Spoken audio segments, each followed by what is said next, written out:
Aujourd'hui, nous allons parler d'une série mythique des années 70 et 80. Je veux parler de Happy Days.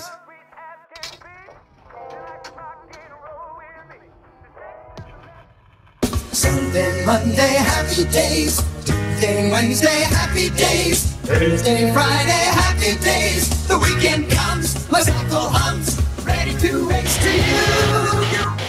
Happy Days date de 1974, mais un pilote avait déjà été tourné en 1972 et avait été refusé.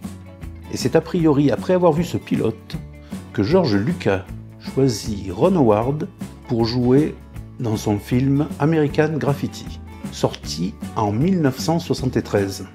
Le film fut un succès, ce qui encouragea Gary Marshall, le créateur de la série, à ressortir de ses cartons le pilote de Happy Days. Et cette fois-ci, la chaîne ABC fait une offre. Si la série date d'1 an après la sortie de American Graffiti, elle n'est pas inspirée du film, comme il est souvent prétendu. Dans l'épisode 5 de la saison 8, intitulé « Joanie veut une voiture », les Cunningham vont au cinéma. Ils sont allés voir le film The Music Man, en français « Le marchand de fanfares ». À la sortie, la famille débat pour savoir si le jeune Winthrop ressemble à Richie jeune. If you'd like to have a large explanation, how happened on this seldom syncopation.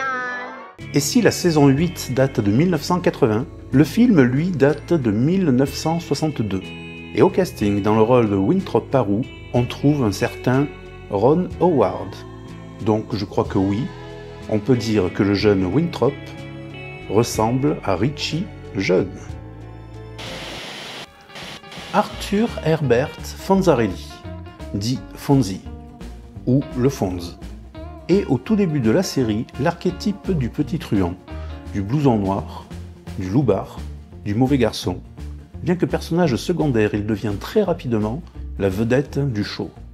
La chaîne ABC ne tenait pas à ce que Fonzie soit vêtu d'un blouson en cuir, trop connoté voyou gang. À force de négociations, la production obtint l'autorisation du blouson en guise d'équipement de protection pour la moto. C'est comme ça qu'au début de la série, toutes les excuses sont bonnes pour que Fonzie soit toujours à moto, même dans le restaurant chez Arnold, par exemple. En parlant de moto, Henry Winkler était terrorisé de monter sur des engins pareils. On ne le voit que très rarement conduire, ou sur de tout petits trajets, du genre sur le parking pour se garer, ou pour quitter la maison, bref, le moins possible. Une des motos de Fonzie, une Triumph, était la moto pilotée par Steve McQueen dans La Grande Évasion. Il est une expression employée pour désigner le moment où une série part en couille. En vrille. Oui, c'est mieux. Part en vrille. L'expression est « jump the shark », sauter les requins.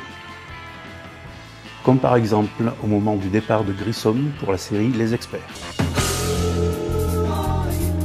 Mais quel rapport avec Happy Days, me direz-vous? J'y viens. Il faut voir l'épisode 3 de la saison 5. Notre bande d'amis visite Los Angeles.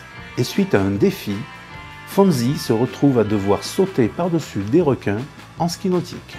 Les 3 épisodes racontant cette histoire ont un peu la réputation d'être n'importe quoi, d'être hors sujet. D'où l'expression « sauter les requins ». Jump the shark. Pour aller plus loin dans l'expression « jump the shark », la saison 5 est un très bon exemple. Et on aurait très bien pu appeler ce phénomène « Meet the Alien ». Dans l'épisode 22 de la saison 5 donc, on a en guest, qui n'en était pas un à l'époque, Robin Williams, jeune comédien qui interprète Mork, un extraterrestre. Ces scènes, bien qu'absurdes, ont largement contribué à la notoriété naissante de Robin Williams. Les scénaristes lui offriront un nouvel épisode en saison 6, pour finalement lui proposer sa propre série, un spin-off, Mork and Mindy. Mais la série n'a pas donné son nom qu'à l'expression « jump the shark ». Non, elle est aussi à l'origine du syndrome Czech-Cunningham. Je vous explique.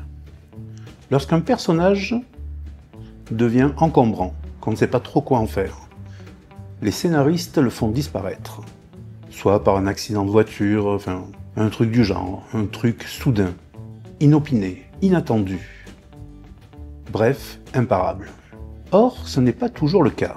Le patient zéro de ce syndrome est, comme son nom l'indique, Czech-Cunningham. Au tout début de la série, Czech est le grand frère de Richie et de Joanie. Mais très vite, les scénaristes n'ont plus trop su quoi en faire. Après seulement 9 épisodes, le personnage a disparu. Comme ça. Plus de nouvelles, on n'en a plus parlé. On ne l'a plus vu et on l'a oublié. Merci d'avoir regardé la vidéo. N'oubliez pas de liker et de vous abonner. Et je vous dis à lundi.